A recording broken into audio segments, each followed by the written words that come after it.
There's a story in the Quran that pretty much everyone thinks they know by heart. You know the one? God says he's going to place a successor on earth, and the angels, they question him.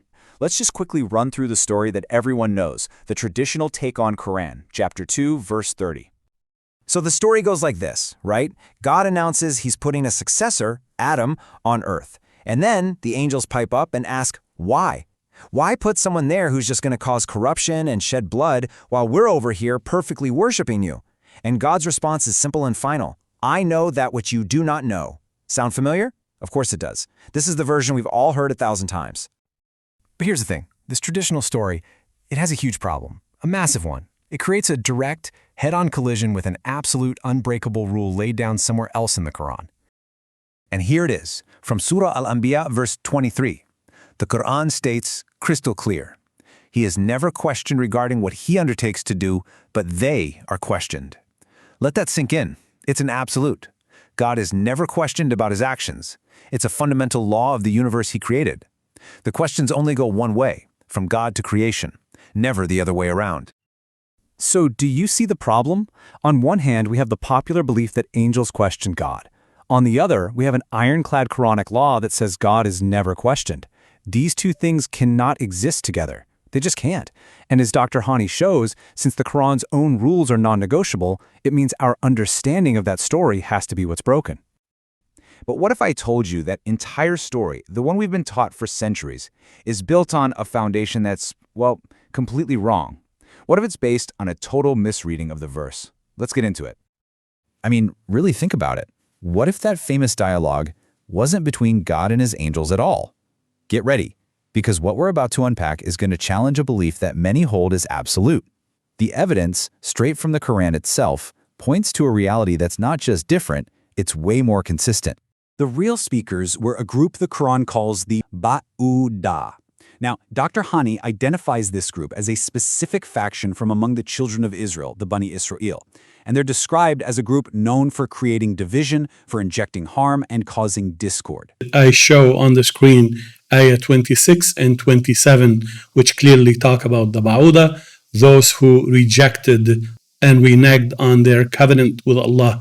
This context continues exactly in ayah 230, which is the subject ayah that we're discussing, which starts with إِذ, meaning when, so clearly continuing the same context. You see, this wasn't some debate up in the heavens. This was an objection coming from right here on earth. And how do we know this? The proof is baked right into the Arabic language of the Quran. The word ba'udha is on a specific linguistic pattern, fa'ula. And this pattern is used in the Quran to mean a group of something.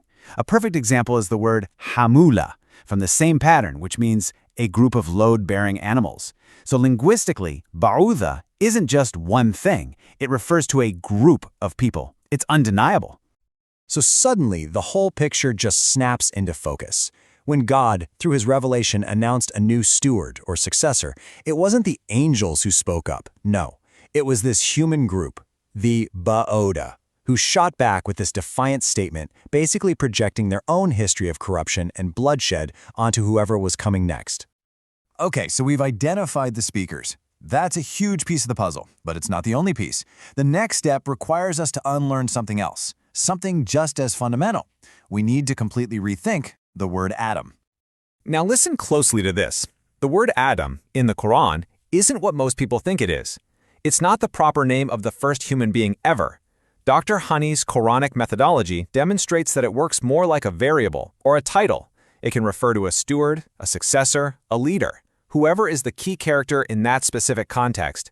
It's not a static name, it's a dynamic role. And this is so important because it reveals where the old idea came from. The whole concept of Adam, the first man on earth, that's an idea that was imported from biblical sources and traditions. It's not something you can find originating within the Quran itself. In fact, Prophet Muhammad never ever spoke of it like that.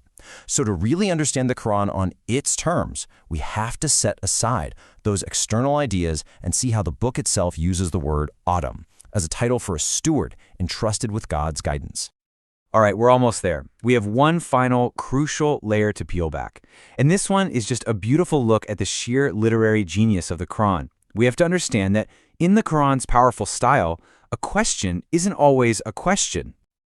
The Quran uses questions as powerful rhetorical devices all the time. Think about it. When Fir'aun, or Pharaoh, asks about his kingdom and the rivers flowing beneath him, is he actually asking? No, he's boasting. It's a declaration of power. When Musa asks his people, "Do you say this of the truth?" he's not looking for an answer. It's a sharp condemnation of their disbelief. This pattern is everywhere. Questions are used as rebukes, as challenges, as powerful statements. And that brings us full circle, right back to our verse. When we see the phrase, "Will you place therein one who will make mischief?" through this Quranic literary lens, it's a total game changer. It's not an innocent, curious question from angels. It's a defiant, in-your-face declaration from that human group, Ba'uda. They're essentially protesting. What, you're going to put someone in charge who's just going to be corrupt like us? So let's put it all together. When we assemble these pieces of evidence, all sourced directly from the Quran itself, the old, traditional story just crumbles. And in its place, a new understanding emerges, one that's perfectly consistent with no contradictions. Let's just quickly recap the unshakable evidence. The evidence is just airtight. First, the Quran's own absolute rule. God is never questioned. Second, the linguistic proof identifying the speakers as the Ba'uda, a human group. Third, the real meaning of Adam as a variable title, not the first man. Fourth, the Quran's own literary style of using questions as declarations. And fifth, the fact that the Prophet himself never taught that angels questioned God. Every single piece points to one single conclusion. It wasn't angels asking a question. It was a group of humans making a defiant statement. And this goes beyond just one verse. This is about how we approach the entire book. As Dr. Haney from Marvelous Quran says so perfectly, this shows that the Quran is full of insight and requires diligence, persistence, and patience in unpacking its meanings. It's a book that rewards you for digging deep, for looking at the evidence, not for just blindly accepting what you've always been told. And all of this leaves us with one last massive, unavoidable question. A question that, honestly, should give you goosebumps. A question that should echo in your mind long after this is over. How could so many interpreters, for so many centuries, teach that the angels questioned God, when the Quran itself states in the clearest possible terms that he is never questioned?